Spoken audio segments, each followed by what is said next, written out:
our discussion with Dr. Chambers on his success in the Tourism Enhancement Fund's Special Tourism Innovation Incubator Program and how he has been able to turn his innovative idea into a successful business.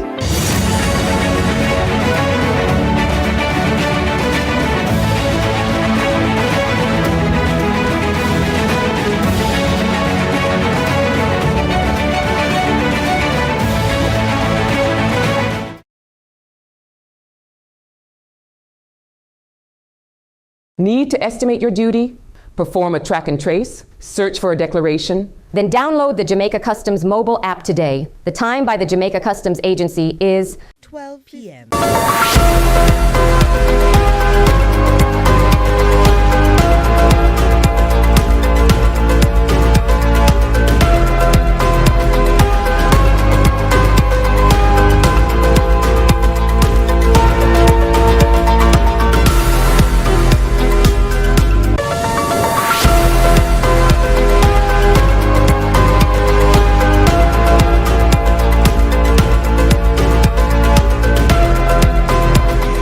Thanks for joining us for CVM News at noon. It's Monday, September 22, 2025. I'm Amoy Harriet.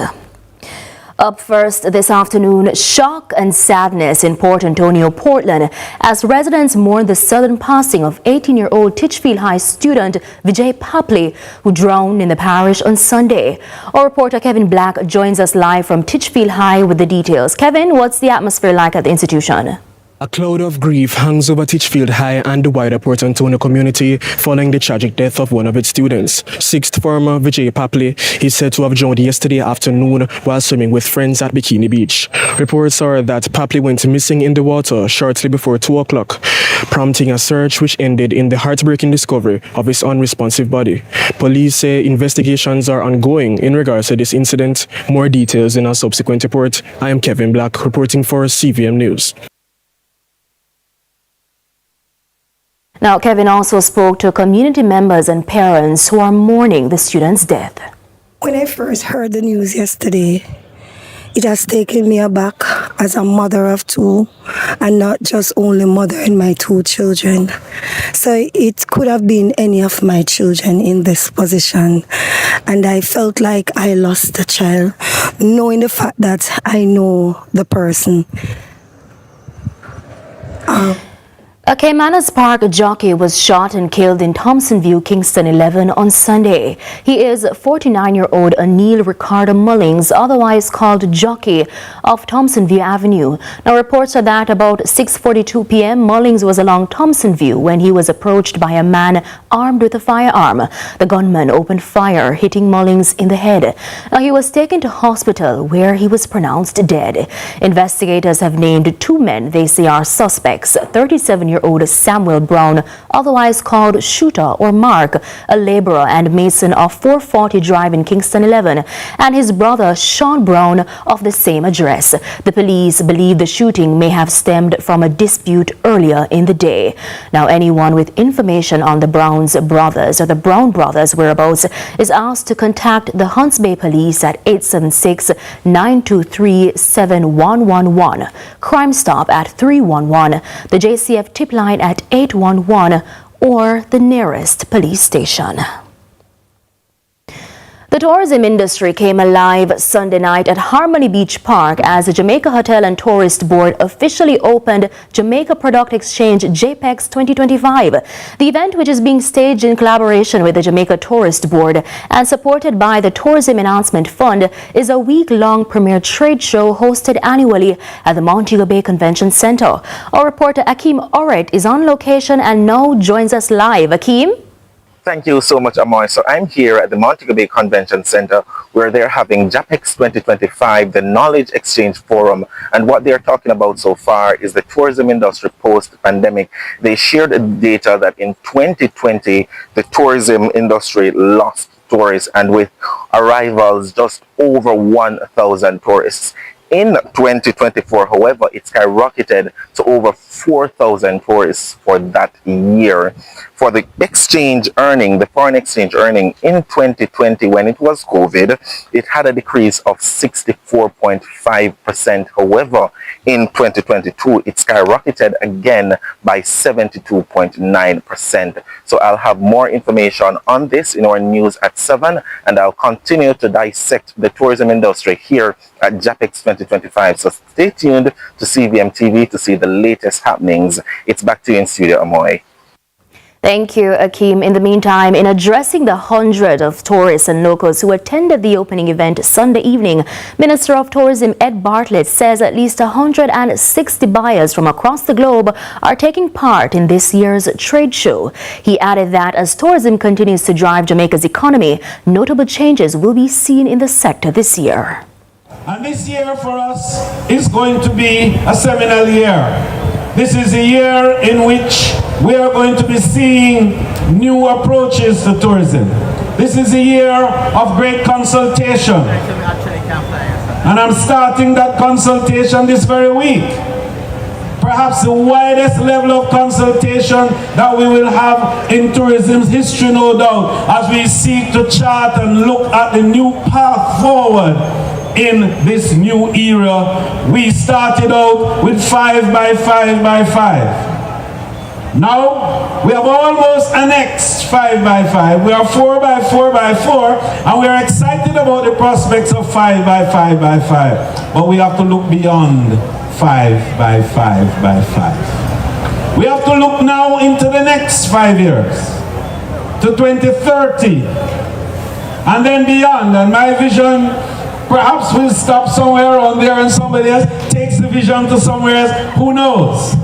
But certainly we want to make the next 5 years the year of serious growth, development, inclusive tourism, and a new vista for involvement of the local Jamaicans in the rich, lucrative, and elongated value chain of tourism. Concerns are mounting in the tourism sector this afternoon about safety protocols at Jamaica's resorts and attractions. This following reports of several tourist deaths in recent months. Now, many of the incidents are linked to water sports, where experts note pre-existing health conditions often play a role. Now, while some operators require health disclosures or waivers, there are growing calls for these measures to be standardized across the industry. It would be irresponsible for them not to have some kind of waiver in place, because you know you can lose your business if somebody sues you. You can lose it all. And I know most of them mean well. I mean, I'm not bashing anybody, but at the same time, we have to protect the industry, because tourism is too important for Jamaica as a country for us to damage the product. Cannabis entrepreneur Melissa Bloomfield is breaking barriers and challenging misconceptions about the plant with her line of edibles, Meltree Eats, and her charity event Buds and Brushes Jamaica. Through education and advocacy, she's pushing for responsible consumption and highlighting how cannabis can drive Jamaica's economy and cultural tourism. Now we'll have more in Small Biz, Big Dreams with Raymond Morrison tonight in News at 7. And it's time for a break, but stay with us. More when we return.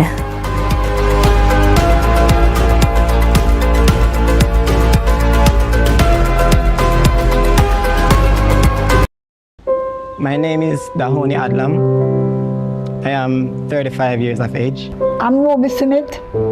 I'm 83 years of age. The house, what I really been into, it wasn't wholesome. My house got burned down. It was terrible. I lost everything in the fire. Ready?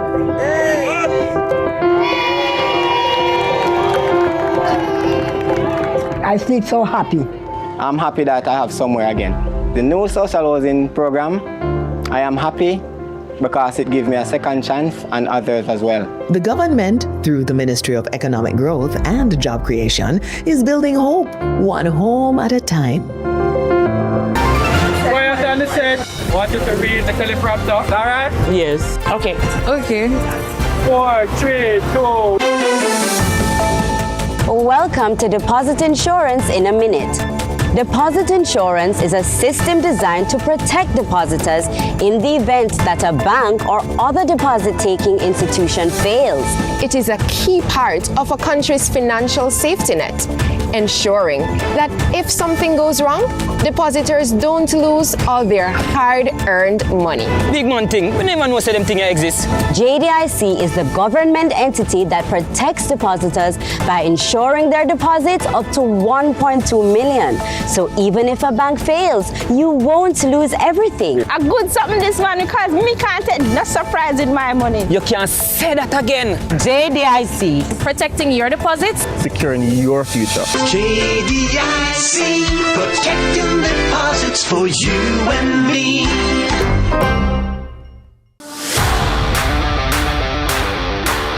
It's time. Welcome to High School Pitchside. We have another fascinating episode for you.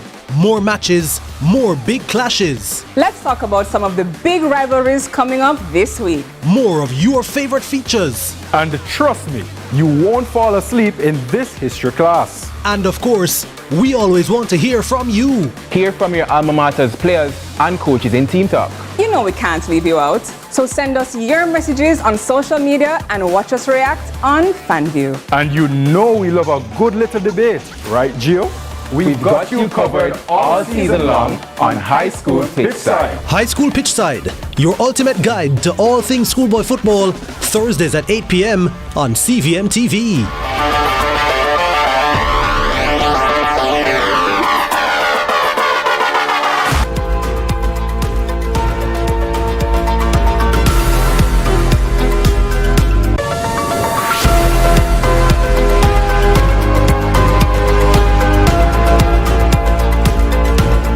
Welcome back to CVM News at noon. In news overseas, thousands of Brazilians have taken to the streets to protest against moves by the National Congress to boost lawmakers' immunity and push for an amnesty. The amnesty could include far-right former President Jair Bolsonaro, who was sentenced to 27 years and 3 months in prison on charges related to an attempted military coup. Now, as we hear from Al Jazeera, protesters are accusing the conservative majority Congress of putting its own interests above social and economic issues. In Rio de Janeiro, crowds packed Copacabana Beach on towering stilts, and with blaring trumpets and castanets, they marched to say no to amnesty for former President Jair Bolsonaro and no to a constitutional amendment approved by the House of Representatives that would shield lawmakers from investigations, trials, and arrests.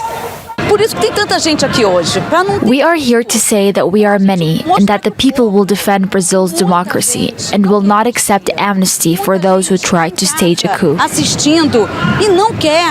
The protest comes 10 days after Brazil's Supreme Court sentenced Bolsonaro to more than 27 years in prison for masterminding a coup to stay in power after losing the 2022 election to President Lula.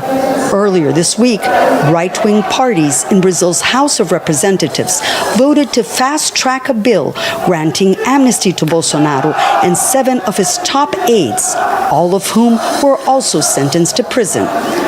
The proposed pardon would also benefit hundreds of Bolsonaro supporters who stormed Congress, the Supreme Court, and the presidential palace on January 8, 2023. And it's time for a break, but stay with us more when we come back.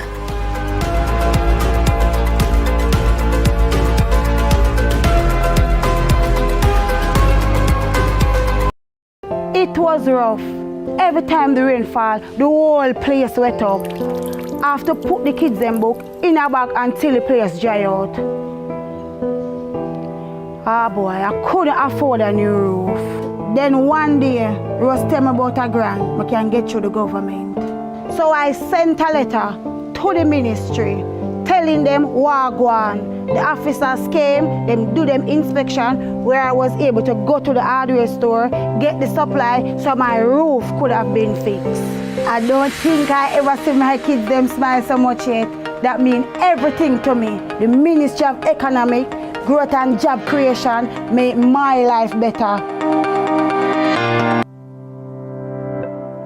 Every day starts with care. Care that's always close. Supermed family of pharmacies is where you go for everything you need. From your morning routine to life's biggest moments, Supermed family of pharmacies is always by your side. Whether it's prescriptions or household essentials, trust the care that's close to home. Super happy, super healthy, Supermed.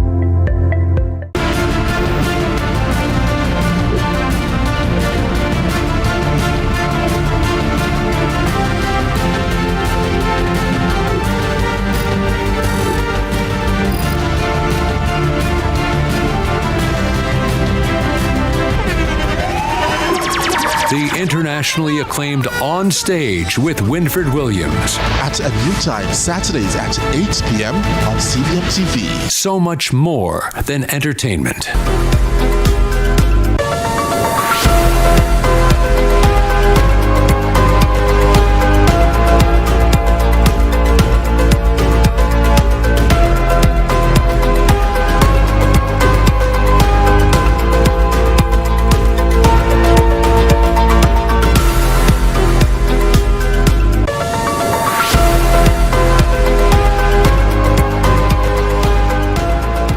Welcome back to CVM News at noon.